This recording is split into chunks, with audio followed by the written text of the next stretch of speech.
গুৰুজনাই এক শৰণ হৰিনাম ধৰ্ম প্ৰৱৰ্তন কৰি কলিযুগৰ মানুহৰ কল্যাণ সাধনৰ কাৰণে অতি কঠিন সংস্কৃত গ্ৰন্থ ভাগৱতক আমি সকলোৱে বুজিব পৰাকৈ অনুবাদ কৰিলে। তেওঁ 12টা স্কন্ধ নিজে কৰা নাই।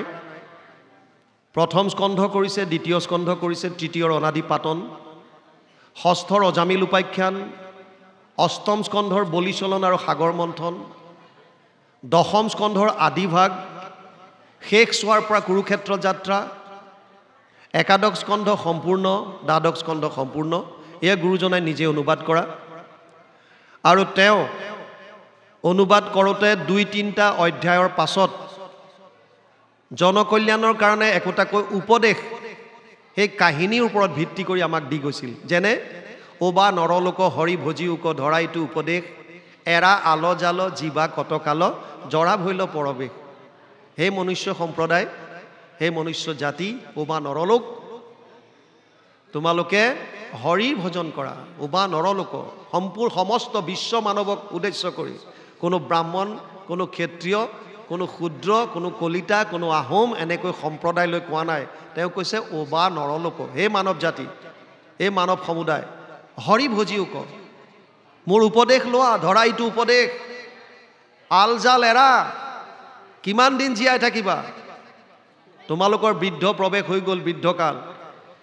গতিকে এনেকৈ উপদেশ দিওঁতে গুৰুজনাই অনুবাদ কৰা স্কন্ধকেইটাত তেওঁ দিয়া উপদেশৰ সংখ্যা হৈছে 173টা। 173টা গুৰুজনাই দিয়া উপদেশ আমি আমাৰ দ্বিতীয়খন গ্ৰন্থত সংকলন কৰিছিলোঁ আৰু তাৰ সৰলীকৰণ কৰিছিলোঁ সকলোৱে বুজিব পৰাকৈ। নাম দিছিলোঁ কহে গুৰু শংকৰ।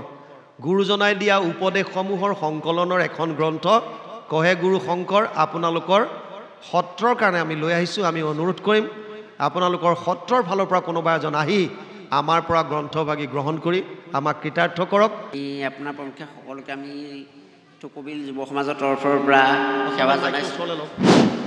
আমাৰ এটি প্ৰশ্ন আছিলে যে আমি এইটো ক্ষেত্ৰত দেখা পাওঁ, এই আমাৰ নামঘৰৰ ইভাগ নামঘৰ বুলি আমি ক'বলৈ যোৱা নাই, কিছু নামঘৰীয়া, নামতি, পাঠেকী, দেউৰী, ভোজ ৰান্ধনি, এখেতলোকে কেতিয়াবা আমি কিছু কিছু ক্ষেত্ৰত দেখোঁ যে মাদক দ্ৰব্য সেৱন কৰে কেতিয়াবা। গতিকে তেখেতলোকে এই আগশাৰী ব্যক্তিসকলে প্ৰকৃততে মাদক দ্ৰব্য সেৱন কৰিব পাৰে জানো? এই প্ৰশ্নভাগ আমি অৱতাৰণা কৰি যদি উত্তৰটো জানে নাই সেইটো কওক। কি কৈছে? মাদক দ্ৰব্য সেৱন কৰিব পাৰিনে নোৱাৰি মই বিলনীয়াৰ কথা বাদেই দিলোঁ। সাধাৰণ মানুহে পাৰেনে নোৱাৰে সেইটোকে আপুনি কওকচোন। মাদক দ্ৰব্য কোনোবাই সেৱন কৰিব লাগে বুলি সাধাৰণ মানুহে পাৰে বুলি ক'ৰবাত লিখা আছে নেকি? আমি বিলনীয়াকেইটাৰ কথা বাদেই দিলোঁ, মই খোৱা কিজনৰ কথাই কওঁ। প্ৰসাদ আগবঢ়াই দিলে যিসকলে প্ৰসাদ গ্ৰহণ কৰিব তেওঁলোকে মাদক দ্ৰব্য গ্ৰহণ কৰিব পাৰে বুলি ক'ৰবাত আপুনি পাইছে নেকি? আমি পোৱা নাই। চাওক, যিটো বস্তু গ্ৰহণ কৰিলে আমাৰ সাধাৰণ জ্ঞানকণো নাশ হয়। মইতো কেতিয়াবা আচৰিত হওঁ, মানুহে পইচা দি এনেকুৱা এটা দ্ৰব্য ক্ৰয় কৰি আনে যিটো খোৱাৰ পাছত তেওঁৰ নিজৰ জ্ঞান শূন্য হয়। তাৰ মানে আমি পইচা দি পেলাই আমাৰ নিজৰ জ্ঞানটো শূন্য কৰি আছোঁ। গতিকে তেওঁলোকক আপুনি কি ক'ব? মইতো বিলনীয়া, নামঘৰীয়া, পাঠকীয়া কথাটো বাদেই দিলোঁ, সাধাৰণ মানুহৰ কাৰণেও গ্ৰহণযোগ্য নহয়। সুৰাপান আমাৰ কাৰণে নহয়, যিটো বস্তুৱে আমাক আমাৰ মনটো চঞ্চল কৰি তোলে, উত্ৰাৱল কৰি তোলে, সাধাৰণ জ্ঞান শূন্য কৰি দিয়ে, যিটো গ্ৰহণ কৰাৰ পাছত আমি নিজৰ কৰ্তব্য কি, আমাৰ নিষিদ্ধ কি, এই সাধাৰণ জ্ঞানকণো আমি হেৰুৱাই পেলাওঁ। গতিকে সেইটো বস্তু কেতিয়াও গ্ৰহণযোগ্য হ'ব নোৱাৰে। লাগিলে বিলনীয়া পাঠকীয়ে হওক, লাগিলে সাধাৰণ ভকতজনে হওক, সাধাৰণ এজন ব্যক্তিয়ে হওক, কাৰো কাৰণে এইটো গ্ৰহণযোগ্য হ'ব নোৱাৰে। কিহৰ কাৰণে দিছিলে শুনক। সুৰাটো আমাৰ ইয়াৰ কাৰণে নহয়। আমাৰ পৃথিৱীখন এনেকুৱা, কিছুমান জেগাত গোটেই বছৰটো ঠাণ্ডা হৈ থাকে, অতিপাত ঠাণ্ডা। তেওঁলোকে বৰফতে থাকিবলগীয়া হয়। তাৰ পৰা পৰিত্ৰাণ পাবৰ কাৰণে, কিছু গৰম হ'বৰ কাৰণে তেওঁলোকৰ এটা বস্তু উলিয়াই ল'লে যে আমি সুৰা পান কৰিম, বডিটো অকণ টেম্পাৰেচাৰটো বঢ়াই ৰাখিম। সেই বুলি তেওঁলোকে সেইবিলাক জেগাত কৰে। এই বস্তুটো আনি পেলাই আমাৰ ইয়াত দি পেলাই আপোনালোকে সুৰাই কওক, যিয়েই কওক, আমাৰ মানুহখিনিক মতলীয়া কৰি তুলিলে আৰু আমিবিলাকে ফৰেনৰ বা পশ্চিমীয়া সংস্কৃতিটো আঁকোৱালি লৈ আমাৰ নিজস্ববিলাক পাহৰি গৈ আছোঁ। আনকি মই অকল সুৰাটোৱে বাদ দিলোঁ, আমাৰ বহুতে নামৰ পৰা উঠিয়েই চাধা খোৱাত লাগে। এইটোনো কি ভাল? ধপাতৰ পৰা মানুহৰ কেঞ্চাৰ পৰ্যন্ত হৈ আছে, জানো আমি। চিগাৰেটৰ পৰা কেঞ্চাৰ পৰ্যন্ত হৈ আছে, আমি জানো।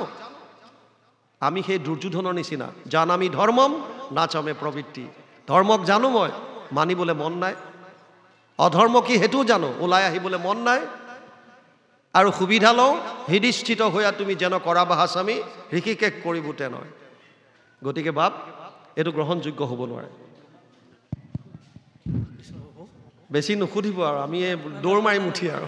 নহয় প্ৰভু, এইটো এটা আমাৰ চলি আছে, সকলোতে পোৱাই গৈছে, এই ধৰ্মশাস্ত্ৰটো হয়। এটা সৰু কথা আমি বোধগম্য কৰিব পৰা নাই। এই গুৰুজনাই যে ক'লে ধৰ্মক কৰ্মক গৰ্বক চৰি, ধৰ্মক কৰ্মক গৰ্বক চৰি বুলি যে ক'লে, ধৰ্ম চৰি বুলি যে ক'লে কথাটো, আপুনি বৰ ধুনীয়া প্ৰশ্ন এটা কৰিছে। মহাপুৰুষ মাধৱদেৱে গুৰু ভতিমাত লিখিছে, ধৰ্মকো কৰ্মকো গৰ্বকো চৰি ডাকি বোলাহা ৰাম ৰাম।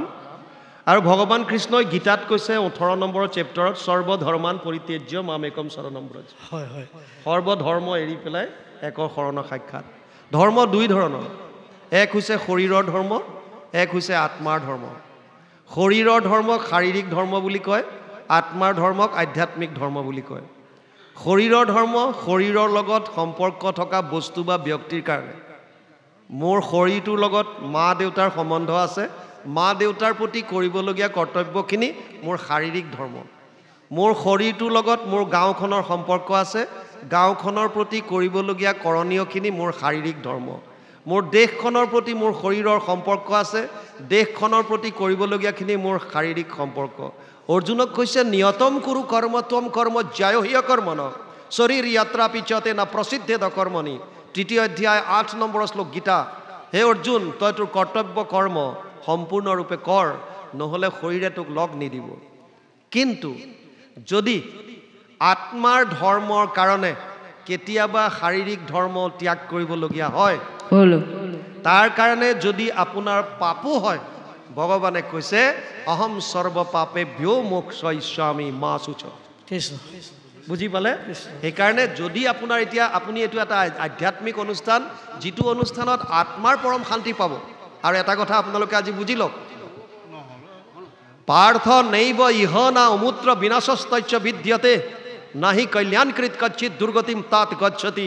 যিটো আনন্দ আজি আপোনালোকে পাইছে, যদি সঁচাকৈ আপোনালোকে শ্ৰদ্ধা সহকাৰে শ্ৰৱণ কৰিছে, যিখিনি কথা ইয়াত আজি প্ৰভু ভগৱন্তই আমাৰ দ্বাৰা উলিয়াইছে, শাস্ত্ৰৰ যিখিনি কথা আপোনালোকে শ্ৰৱণ কৰিছে, ইয়াত যদি আনন্দ উপলব্ধি আপোনালোকে কৰিছে, এই আনন্দৰ কোনোদিন শেষ নহয় বুলি 6ষ্ঠ অধ্যায় 40 নম্বৰ শ্লোক গীতাত লিখিছে।